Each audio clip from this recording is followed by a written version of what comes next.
Dekada nang lumipas, problema pa rin na maraming motorista ang kawalan ng mga license plate. Base sa report ng Commission on Audit, mahigit 9 na milyong plaka ang nasa backlog ng LTO. Saksi, si Mariz Umali.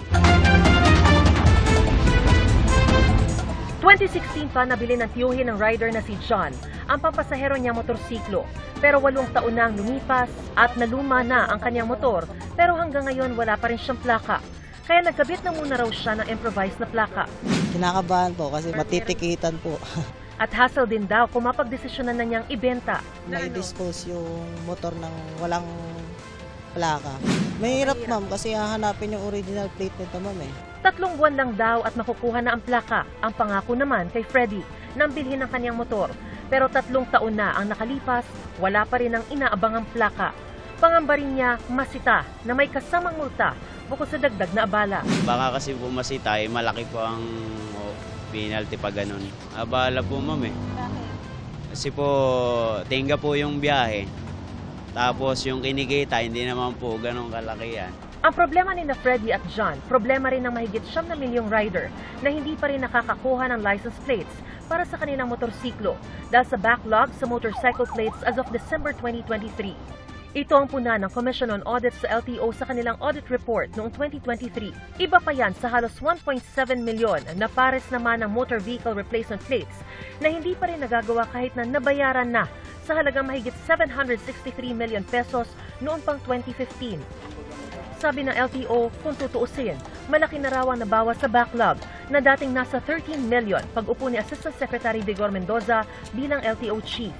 Paliwanag nila, naging sanhi po ng problema at backlog na ito.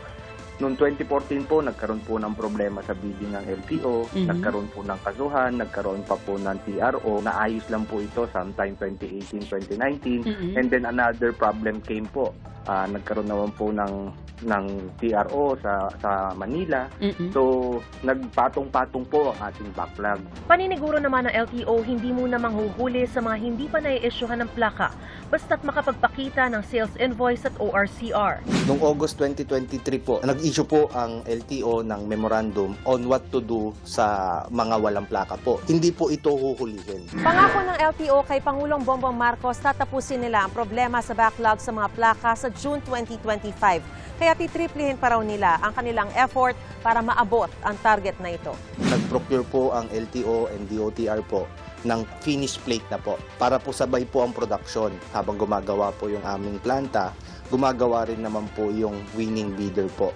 Rekomendasyon ng COA sa LTO magpadala ng kinatawan sa Department of Budget and Management para agarang mailabas ang pondo para sa produksyon ng mga motor vehicle replacement plates at motorcycle backlogs. Magsagawa ng proseso ng procurement sa oras at pabilisin ng mga regional director ang pagre-release at pamamahagi ng mga replacement plates. Para sa GMA Integrated News, Mariz Umali ang inyong saksi.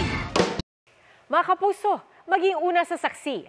Mag-subscribe sa GMA Integrated News sa YouTube para sa iba't ibang balita.